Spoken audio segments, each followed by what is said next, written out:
Have you ever looked at your bank account after a completely normal month and wondered where all your money went?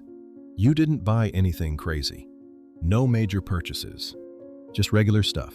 Groceries, a few meals out, maybe a new phone because your old one was getting slow. Normal expenses.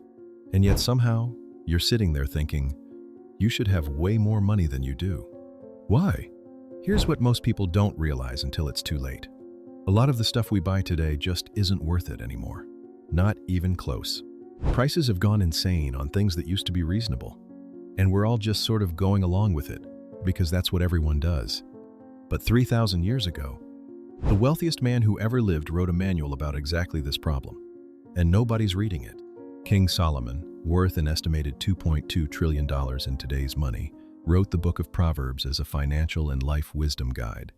And buried in there are warnings about 10 specific ways people destroy their wealth. The crazy part? They're the exact same traps people fall into today. Wall Street copies these principles without giving credit. Behavioral economists study them without realizing they're biblical. These aren't religious rules. They're mathematical warnings about how money actually works. Today, I'm revealing 10 things that are no longer worth your money according to Proverbs. And number 7 is going to expose the modern addiction that's keeping most people broke. Yes, addiction. Drop your name and location in comments. Subscribe to Solomon Speaks. Because what you're about to learn isn't just budgeting advice. It's ancient wisdom that still works, whether you're religious or not. Number 1. Eating out constantly. Proverbs 21:17 says, "Whoever loves pleasure will become poor. Whoever loves wine and olive oil will never be rich." 3,000 years ago, Solomon identified the pleasure trap. Today, it shows up as eating out multiple times every week. Fast food isn't cheap anymore. You're paying $12, $15, sometimes $20 for a meal at McDonald's. And sit-down restaurants? You're looking at $60, $70, $80 for 2 people at a place that's not even fancy. Here's the brutal math. If you eat out 3 times a week, spending an average of $30 per meal, that's $90 weekly, $360 monthly, over $4,000 annually. That's a used car. That's a down payment. That's an investment account that could be compounding. Instead, it's gone, converted into food you could have made at home for 1/5 of the cost. Track every dollar you spend on food for 1 month. Just track it. You'll be shocked. Most people who think they spend $200 monthly on eating out are actually spending $800 or more. They just don't see it because it's $20 here, $30 there. Death by 1,000 cuts. Number 2. Brand new cars.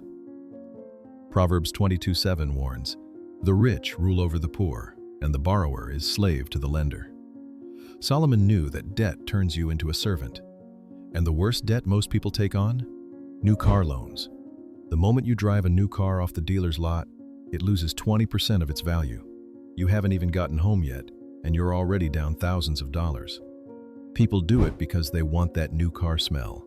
They want people to see them driving something current, status stuff. But here's the reality.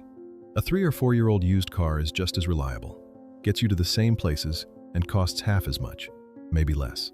The depreciation already happened. Someone else took the financial hit. Solomon would tell you, buy the used car, invest the difference, and in 10 years, you'll have the used car plus $50,000 in investments. Or buy the new car, and in 10 years, you'll have a 10-year-old car worth almost nothing and no investments. Your choice. Number 3. Designer clothing and logos. Proverbs 31:22 describes wise clothing choices. She makes coverings for her bed. She is clothed in fine linen and purple. Notice it says fine linen, not branded linen. Quality, not logos. You can buy a plain white t-shirt for $10, or you can buy essentially the same t-shirt with a designer logo on it for $200. Same cotton, same factory probably. The only difference is the logo. Here's the truth. Nobody actually cares what brand your t-shirt is except you. Nobody's impressed. They might notice the logo, but it's not changing their opinion of you. You're just out $190 extra for no real reason. Most people buying this stuff are going into credit card debt for it. They're paying interest on clothes. Proverbs 11:28 says, "Those who trust in their riches will fall, but the righteous will thrive like a green leaf." When your worth is tied to what you wear, you've already lost. Real wealth doesn't need logos to prove itself. If you're going through difficulty in any area of your life right now, whether it's financial struggles, family challenges, health issues, or anything else, let us know in the comments. Say, "I need prayer for your situation." We're a community, and we believe in standing together. James 5:16 says, "The prayer of the righteous is powerful and effective." We'll pray for you. Number 4. Debt-funded vacations. Proverbs 6:1-2 warns, "If you have put up security for your neighbor, if you have shaken hands in pledge for a stranger, you have been trapped by what you said, ensnared by the words of your mouth." Solomon is talking about the trap of obligating future income for present pleasure. Vacations have gotten completely out of control price-wise, and people are still taking elaborate trips they can't afford because they see everyone else posting vacation photos on social media. There's this attitude that you have to travel while you're young. You have to see the world. You have to collect experiences. And sure, experiences are valuable. But you know what else is valuable? Not being broke. Not being stressed about money all the time. Not having to work until you're 70 because you spent all your money on vacations in your 20s and 30s. Solomon would say, if you can't pay cash for it, you can't afford it. Period. Save the expensive international travel for when you can actually afford it without going into debt. Number 5. Subscriptions you don't use. Proverbs 21:5 declares, "The plans of the diligent lead to profit, as surely as haste leads to poverty." Diligent planning means knowing where every dollar goes. Most people have no idea how much they're spending on subscriptions. Everyone has like 5 or 6 streaming services now. Netflix, Hulu, Disney+, HBO Max, Amazon Prime, Apple TV. Each one is only $10 or $15 a month, which doesn't sound like much. But when you add them all up, you're paying $60, $70, $80 monthly just for streaming. That's close to $1,000 yearly for television. Think about how much of that content you're actually watching. You're probably using 1 or 2 services regularly and barely touching the others. But you keep paying for all of them because you might want to watch something on them eventually. And it's not just streaming. People are doing this with gym memberships too. They sign up, pay $50 or $60 monthly, go for the first 2 weeks, then never go again. Proverbs 27:23 instructs, "Be sure you know the condition of your flocks. Give careful attention to your herds." Modern translation, know where your money is going. Cancel what you don't use. Drop your name and where you're watching from in the comments. Let me know who's part of Solomon Speaks today. And hit subscribe because we're building a movement where ancient wisdom meets modern money problems. Number 6. Upgrading electronics constantly. Ecclesiastes 5:10 warns, "Whoever loves money never has enough. Whoever loves wealth is never satisfied with their income." Solomon understood that desire is infinite. Tech companies exploit this perfectly. Every single year a new phone comes out. People line up to buy it even though their current phone works perfectly fine. A new iPhone costs $1,000 now, maybe more. And people are buying them every year or every 2 years when their old phone is completely functional. You're still using it to scroll social media, send texts, and take pictures. The old phone did all that just fine. Tech companies have figured out how to make people feel like they need the newest model even when they absolutely don't. Meanwhile, if you just kept your phone or laptop for 4 or 5 years, instead of upgrading constantly, you'd save thousands of dollars. Thousands. Proverbs 14:23 says, "All hard work brings a profit, but mere talk leads only to poverty." Working hard to earn money, then immediately spending it on unnecessary upgrades isn't profit. It's a treadmill. If you're struggling financially right now, if you're working hard but still feeling broke, drop a comment. Say, "I need wisdom for better financial decisions." Let's build that wisdom together as a community. Number 7. The comparison trap.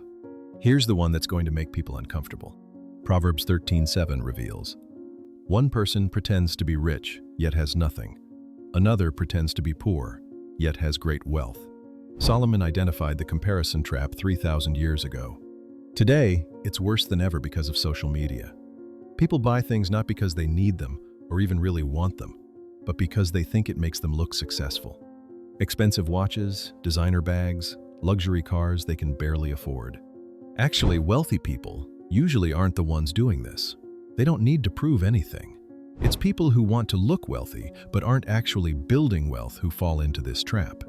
They're spending money on things that depreciate just so they can look successful to friends, neighbors, and random strangers who don't care about them at all. Meanwhile, they have no savings, no investments, nothing building for their future. Proverbs 22:1 says, "A good name is more desirable than great riches. To be esteemed is better than silver or gold." You can either look wealthy or be wealthy. For most people, you can't do both. Every dollar you spend impressing other people is a dollar not working for your future. Number 8. Premium household items. Proverbs 31:16 shows wise purchasing. She considers a field and buys it. Out of her earnings, she plants a vineyard. Notice she considers. She doesn't impulse buy. She evaluates whether something is actually worth the price. People are spending way more than they need to on basic household items because they think the expensive version is somehow better. Branded cleaning products, premium kitchen gadgets, designer furniture. Generic cleaning products work just as well as name brand stuff, but cost half as much. Nobody needs a $400 blender unless they're running a smoothie shop. And furniture? People are financing furniture now, going into debt to buy a couch that's going to be worn out in 5 years anyway. Proverbs 12:27 teaches, "The lazy do not roast any game, but the diligent feed on the riches of the hunt." Translation? Put in the effort to find value. Don't just buy the first expensive thing you see because it's convenient. Number 9. Lifestyle inflation. Proverbs 38:9 contains a powerful prayer. "Give me neither poverty nor riches, but give me only my daily bread." Solomon understood that more money doesn't solve money problems if your spending increases with your income. This is called lifestyle inflation. You get a raise at work. Suddenly, you're making $3,000 more annually. You should be investing that extra money, building wealth. But what do most people do? They upgrade their apartment. They buy a nicer car. They eat out more. The person making $40,000 and saving 10% is wealthier than the person making $80,000 and saving nothing. It's not about how much you make, it's about the gap between income and expenses. Every time your income increases, you have a choice: increase lifestyle or increase investments. Proverbs 13:11 says, "Dishonest money dwindles away, but whoever gathers money little by little makes it grow." The key is little by little. Consistent saving and investing, regardless of income level, builds wealth. Spending every raise keeps you on the treadmill forever. Number 10. Chasing happiness through purchases. Here's the final thing. Not worth your money. Chasing happiness through purchases. Proverbs 15:16 declares, "Better a little with the fear of the Lord than great wealth with turmoil." And Proverbs 17:1 adds, "Better a dry crust with peace and quiet than a house full of feasting with strife." Solomon, the richest man in history, concluded that contentment matters more than wealth. If you're never satisfied, you'll never have enough no matter how much you make. You'll always be chasing the next thing, the next upgrade, the next status symbol. That's not wealth, that's slavery. Contentment is the ultimate financial advantage because it breaks the consumption cycle. When you're content with what you have, you stop bleeding money on upgrades you don't need. Proverbs 19:23 finishes strong. "The fear of the Lord leads to life. Then one rests content, untouched by trouble." Whether you're religious or not, the principle stands. Contentment is wealth. Without it, no amount of money will ever be enough. Write this declaration in the comments. I choose to build wealth over looking wealthy. Say it publicly. Proverbs 18:21 says the tongue has power of life and death. Speak wisdom over your finances right now. So where does all this leave us? The solution isn't complicated. Stop buying stuff you don't need. Stop trying to keep up with everyone else. Stop falling for marketing that tells you you need the newest version of everything. Cook at home more. Keep your car longer. Buy used when you can. Cut subscriptions you don't use. Keep your phone until it actually breaks. Buy generic products. Stop trying to look rich and start actually building wealth. Maybe your life looks less impressive on social media, Maybe you don't have the newest phone or fanciest car, but you'll have something better: money, actual financial security instead of the appearance of it. Track your spending for 1 month. You'll probably be shocked how much you're spending on stuff that doesn't matter. Then figure out what you can cut. That money could be doing something way more useful than paying for your 7th streaming service or your 3rd meal out this week. King Solomon had access to everything, unlimited wealth. And his conclusion? Ecclesiastes 2:11. Yet when I surveyed all that my hands had done and what I had toiled to achieve, everything was meaningless, a chasing after the wind. Mindless accumulation was meaningless. But wisdom, contentment, purposeful living, that has value. Whether you follow Solomon's faith or not, you can follow his wisdom. Stop wasting money on things that don't matter. Build wealth that gives you options. Live with contentment that money can't buy. Subscribe to Solomon Speaks. Turn on notifications. Share this with someone who needs to hear it. May wisdom guide your finances, contentment guard your heart, and discipline build your future.